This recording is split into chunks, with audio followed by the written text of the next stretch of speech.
Welcome to Disrupting Japan, straight talk from Japan's most successful entrepreneurs. I'm Tim Romero, and thanks for joining me. Today, we're going to talk about slime. Well, actually, no. Not slime exactly. We'll be talking about algae. Well, actually, the biology nerds out there, and I think it's awesome if you are one, will point out that technically, we aren't actually talking about algae, but a unique organism called Euglena that has both animal and plant characteristics. And we will also be talking about a unique company, also called Euglena, that is cultivating this organism at scale and turning it into everything from nutritional supplements to jet fuel.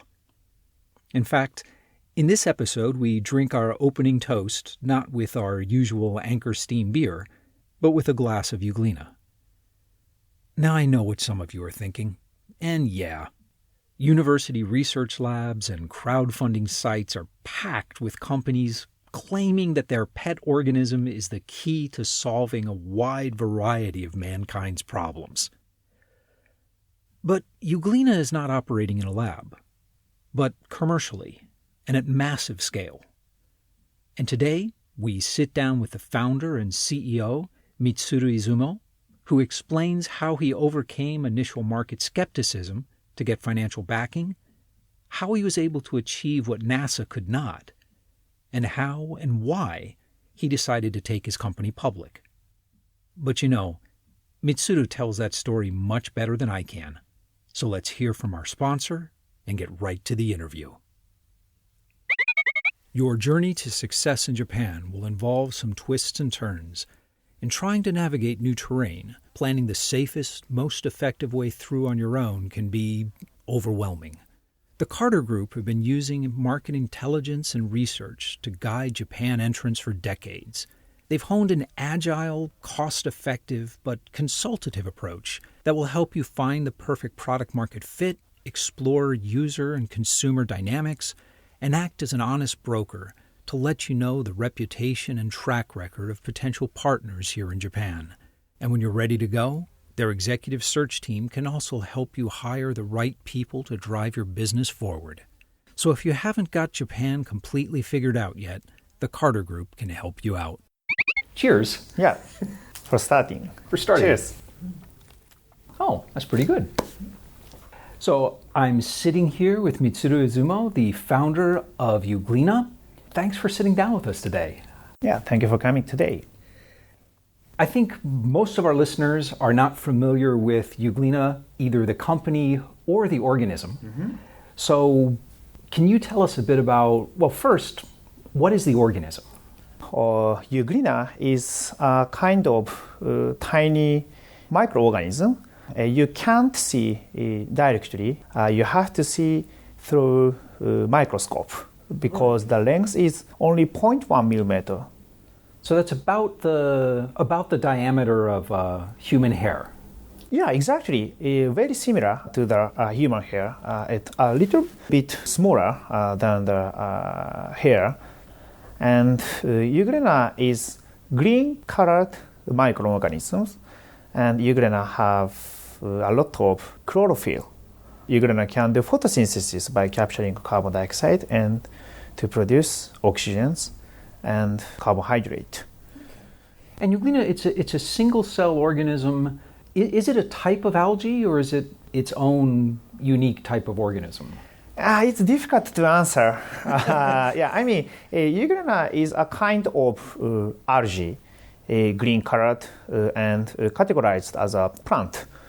What makes Euglena unique is that Euglena is a kind of algae, and at the same time, Euglena can move by itself. Okay. Then Euglena has both plant and animal characteristics. Euglena have both plant and animal genes, and Euglena can produce both plant and animal nutrition. So it's a difficult organism to classify, but if we think of it as kind of a single-celled algae, we won't be too far off. Mm-hmm. And what's it good for?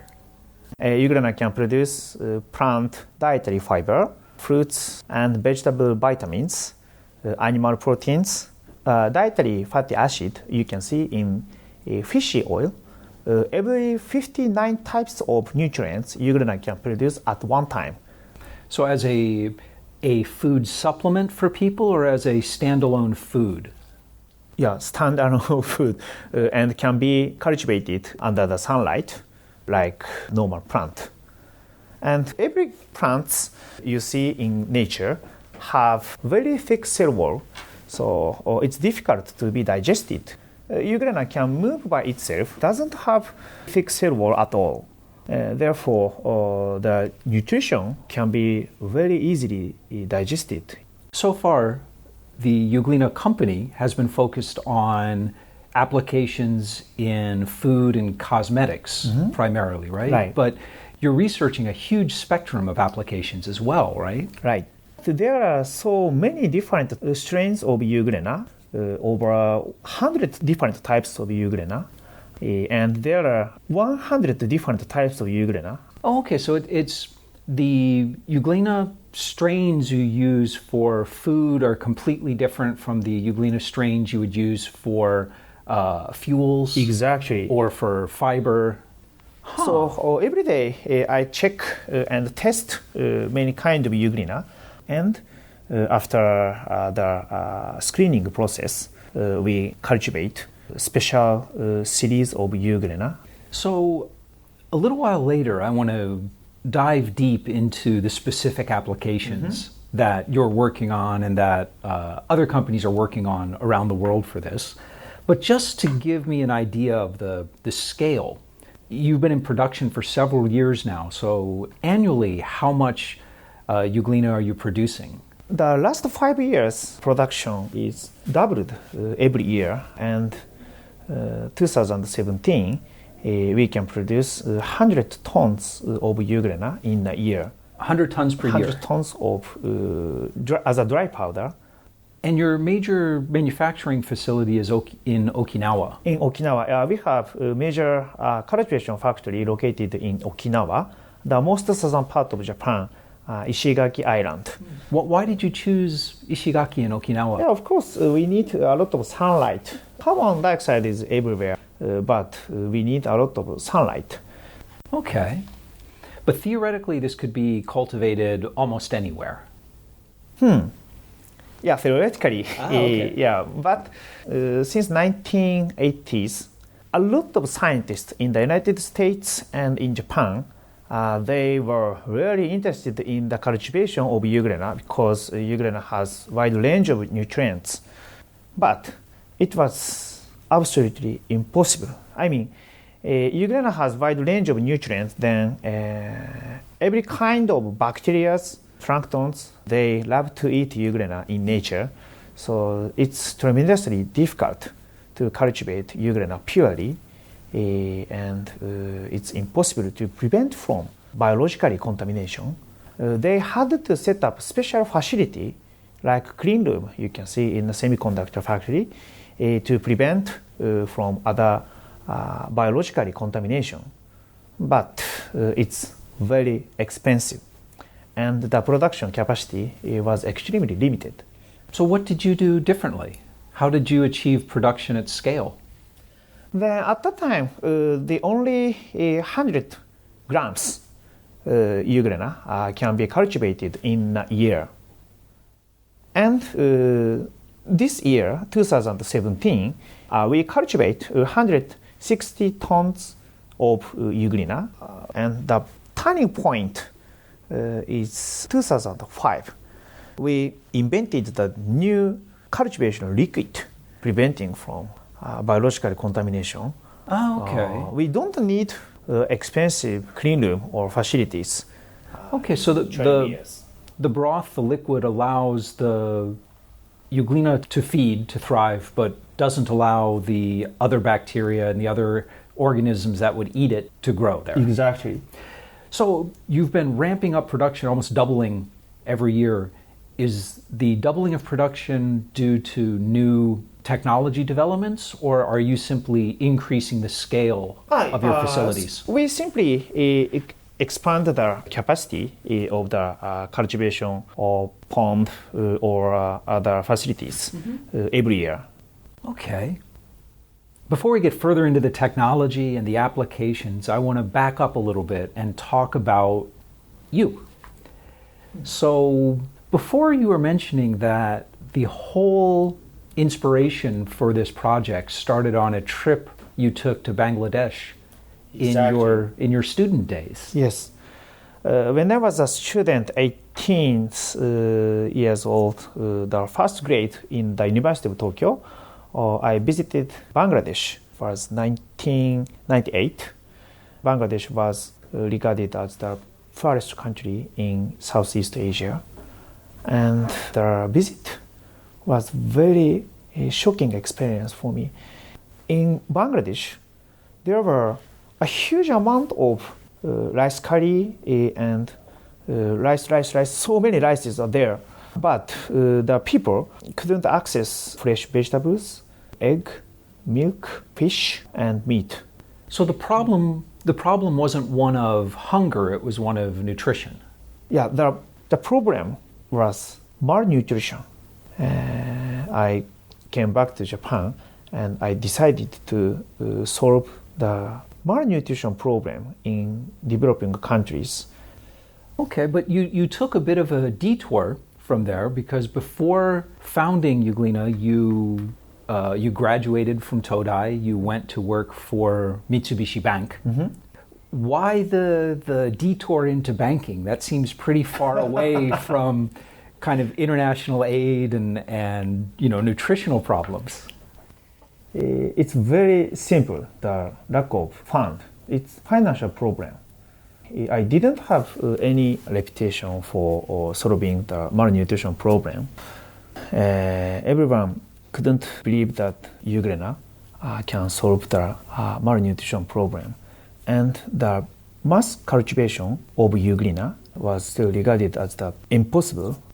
This is something I think so many new college grads are struggling with in Japan. Was your decision based on an inability to get funds? Were you out trying to raise funds and couldn't do it? Or was it more of practical financial issues and kind of family pressures and getting a good job to be able to support yourself? At that time, we wanted to raise the money and we searched a sponsor, but of course, I couldn't find any financial sponsor. So you were working in banking, you were saving money, you were still, was it the same team you were working with that whole time? When I came back to Japan after the visiting Bangladesh, I've already decided to start the venture corporation 2000. Then entered the banking corporation 2002. But I and Suzuki, co-founder, we've already decided to set up Euglena Corporation. This had been your plan from 5 years before? Yes. So you knew that banking was a temporary position for you? Yeah. What did your family think about you leaving the bank to start a startup? The banking corporation is highly respected by every family. It's very difficult to decide leaving from the banking corporation, but I've already decided 2000. So your family was expecting it? Yeah, because it's such a good position, and starting a company is such a risky thing to do. Yeah, exactly. So my parents have to wait a long time to understand the whole project in my mind. Now, sales have been growing at about 30% a year since you started, but you mentioned that early on you really struggled to find sales until a deal with Itochu. Mm-hmm. Was that deal with Itochu mainly for sales channels? Was it a research partnership? Why was that deal so important?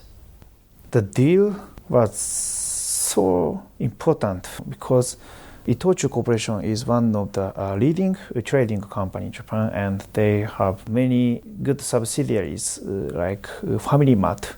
Family Mart is one of the largest convenience store groups, and they have over 18,000 retail stores all over Japan. And we just is the small startup coming out of the University of Tokyo, and we don't have any good sales channel or marketing plan. It takes 3 years. From 2005 to 2008, I knocked over 500 companies to persuade them to apply their company's Euglena product. At that time, were you selling it as a food supplement, or were you selling a general technology? No, only food products, supplemental products. Okay, so 500 different companies you approached. Every 500 companies rely on their reputation or track record, and we are the first company to succeed in the mass cultivation of Euglena in the world, 2005. Then we don't have any track record for the marketing. Right. And I think this is a challenge so many startups face now, Right. is getting that track record. So what was it about Itochu that they decided, okay, we're going to take a chance with this company without a track record? Yeah, Itochu Corporation, they have great knowledge for encouraging the startups or venture company. Top management, they have the strong mindset to make the cooperation with startup companies. After the 6 months due diligence process, Itochu Corporation decided to invest, and we agreed that exclusively we sell Euglena dry powder as a raw material for producing Euglena green smoothies, Euglena infused yogurt. These products are only available at Itochu Corporation networks. Okay, so it's a combination of an investment and distribution and an exclusive agreement for some number of years. Exactly. So is Itochu still your exclusive distributor of the products? On the several networks like Family Mart, Itochu Corporation has the exclusive rights. But we sell directly for the Japanese customers on the EC channel, and the number of monthly subscribers reached around 200,000 people. And they put Euglena dry powder into the soy milk, miso soup, yogurt, anything you want. I can see why that partnership was so critical to your success. No, very critical.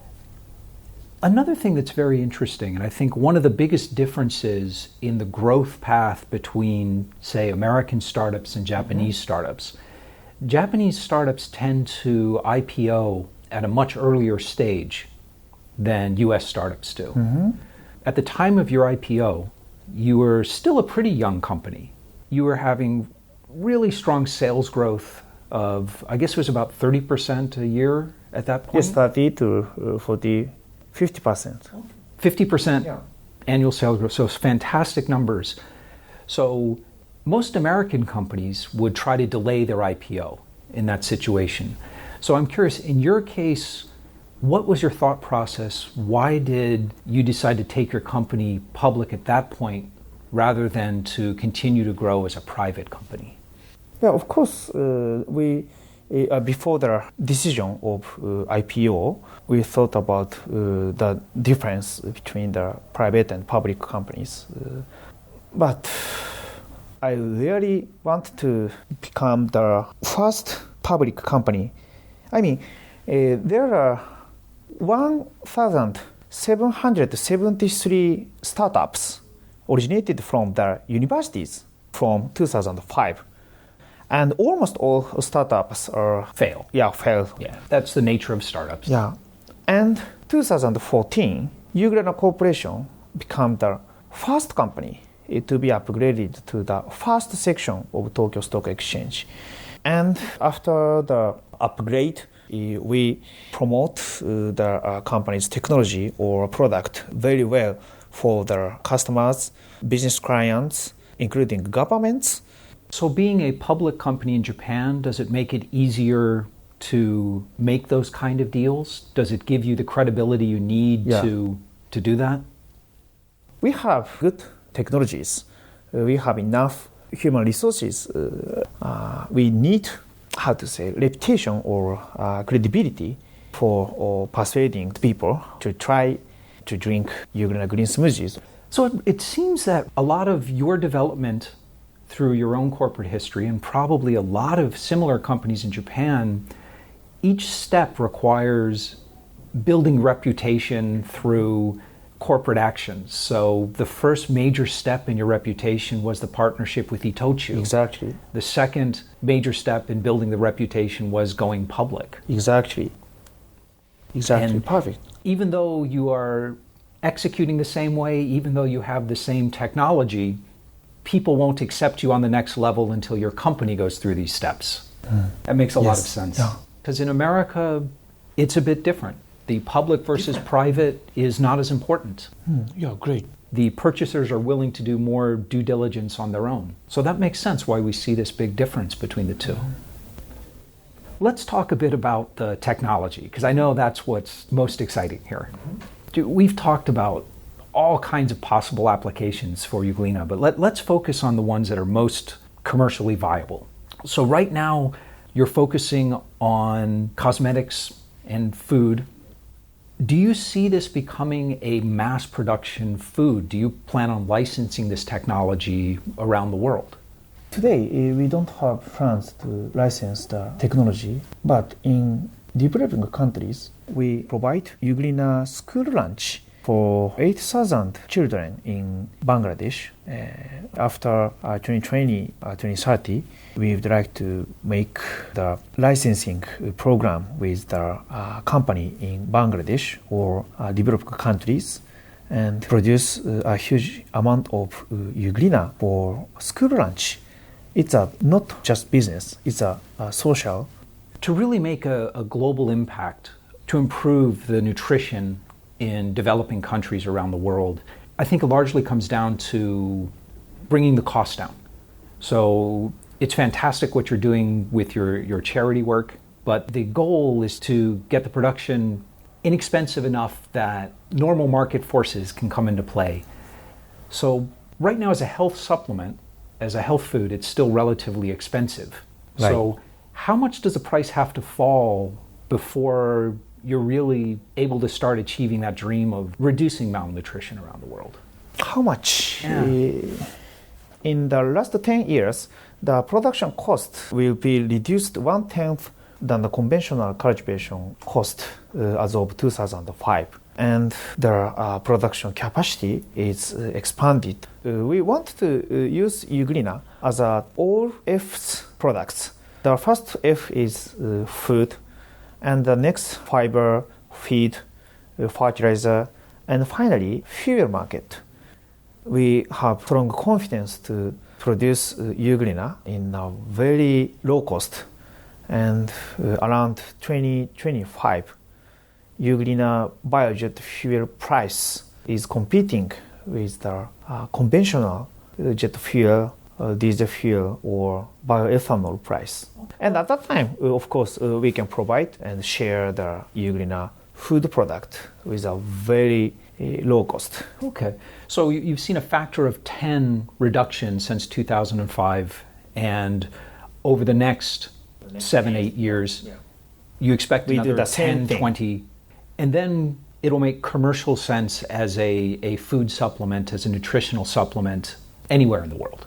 I'd like to add one thing. The cultivation method is totally different from each. I mean, we don't use any gene-modified technology for producing Euglena supplement or cosmetic products because this is very sensitive, and Japanese customers, they don't want to use the GMO. Okay. But All Nippon Airways and JXTG. So before you mentioned that the strain of Euglena is different for food and fuel and fiber, so the production process is also different? Also different. Oh, okay. So it's not just the organism, but it's the way you grow it. The cultivation liquid, the cultivation facility, process, technology, every process are different. Okay. For producing Euglena biojet fuel products, we apply the gene modifying technology for reducing the production cost because the customers like ANA or JXTG is the largest oil company in Japan. They don't care If it's a GMO fuel, right, because no one's eating it. Before we get into the fuel, which is really interesting to me, when I was researching for this, I found that NASA in the 1970s was doing research on Euglena as part of their long-term space program. Yes. But I couldn't find out what the results were, what their objectives were. Were they planning on using it for food, for fuel? What was NASA's interest in Euglena? Yeah, first of all, NASA's project was organized by the Professor Isaac Virgin. I heard NASA's intention by him, and he said that NASA's first priority is to cultivate Euglena in the outer space for producing food.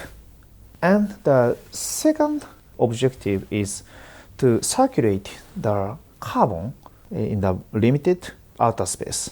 So to remove the CO2 as part of the carbon cycle with people. Yeah. Okay. And I guess they abandoned it for the reason you were talking about before, until your new development was just too expensive to develop. Right. Excellent. That's really interesting. Okay, let's talk about fuel. Let's talk about here. Because this is really interesting to me. So you're running so many different research projects with ANA, with oil companies. Tell us a bit about some of these projects. 2015, we've announced that we will become the first company to produce biojet fuel for Tokyo Olympic Paralympic Games 2020. And this year, we've just started to construct Japan's first biojet fuel refinery plant located in Yokohama, because Yokohama is very close to the Haneda Tokyo International Airport, and we can easily transport and ship Euglena biojet fuel for ANA. ANA, All Nippon Airways, is the largest airline company in Japan, and JXTG is the biggest oil company in Japan. They are our R&D partners and one of the main shareholders as well. Their objectives are to realize Japan's first biojet flight on the Tokyo Olympic and Paralympic Games. So is the objective to have the biofuel mixed in as a percentage of the regular jet fuel, or will the jets be flying on 100% algal oil energy? 100% is difficult and impossible by 2020 because the regulation for using biojet fuel. Euglena biojet fuel sample is already tested, proven enough by the American regulators. Well, I guess the biggest question, so most biofuels today are either made from corn or from sugarcane, because those have like the highest energy density and can produce the lowest cost fuel.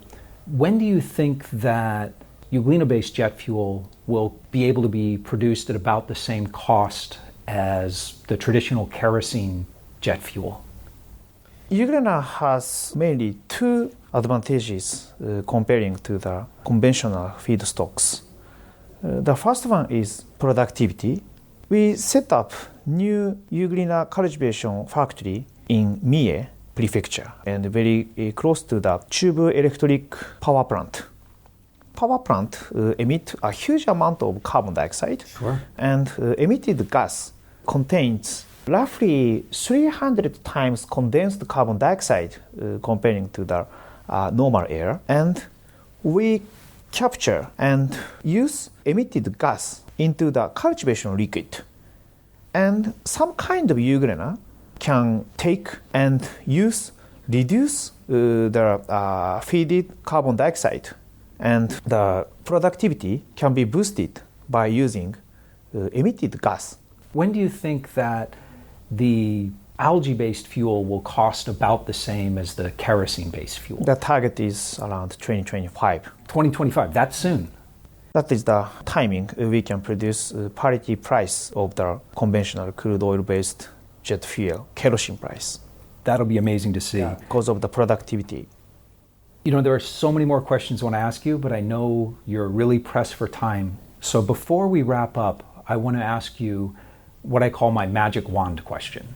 And that is, if I gave you a magic wand and I told you that you could change one thing about Japan, anything at all, the legal system, the way people think about risk, the education system, anything at all to make it better for startups in Japan, what would you change? I'd like to change the mindset. If someone says we want to become the innovator, almost all Japanese people, they don't respect innovative actions or startups. If I have a magic wand, I'd like to change the mindset.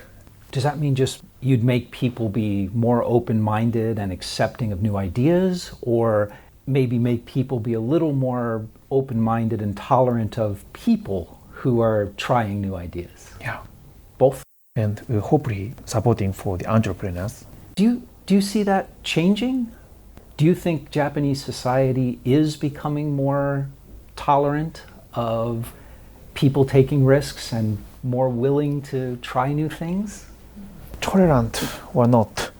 In the University of Tokyo, the situation is dramatically changing for the direction. Yeah, enough good changing are coming in the last 5 years, so it can be done. So maybe we'll see that spreading throughout Japan. Yeah. That'll be great. Well, listen, Mitsuru, thank you so much for taking the time to sit down with me. Thank you, Tim. And we're back. Mitsuru's explanation of how we've known about the benefits of Euglena for decades, but have been unable to cultivate it was so simple, it was almost funny. We humans are effectively competing against dozens of different microorganisms, all of who find Euglena an extremely potent food source. And so far, we've been losing. The microorganisms have been eating our food. The real secret of Mitsuru's success has been his team's ability to create a production process that avoids contamination from all these microorganisms and leaves Euglena all to ourselves. And when I say secret, I mean it. It's a trade secret that the Euglena company guards very closely. One of the most interesting parts of Mitsuru's story was why he made the decision to seek outside investment and to IPO. Now, Japanese companies tend to IPO at a much earlier stage than do their US or European counterparts, who, in general, try to remain private as long as possible. In fact, most Japanese IPOs result in a company with a market cap of less than $20 million. But as Mitsuru explained, in Japan, an IPO means respect. There were certain deals he could not have made as a private company. Euglena was growing fast and had access to plenty of private funding, but continuing their sales growth, particularly among conservative firms like airlines, oil companies, and food retailers, meant going public for marketing and prestige rather than for financial reasons. If you've got a story about health drinks or alternative fuels, Mitsuru and I would love to hear from you. So come by disruptingjapan.com/show104 and tell us about it. And when you come to the site, you'll see all the links and resources that Mitsuru and I talked about and much, much more in the resources section of the post. And most of all, thanks for listening. And thank you for letting people interested in Japanese startups know about the show. I'm Tim Romero, and thanks for listening to Disrupting Japan.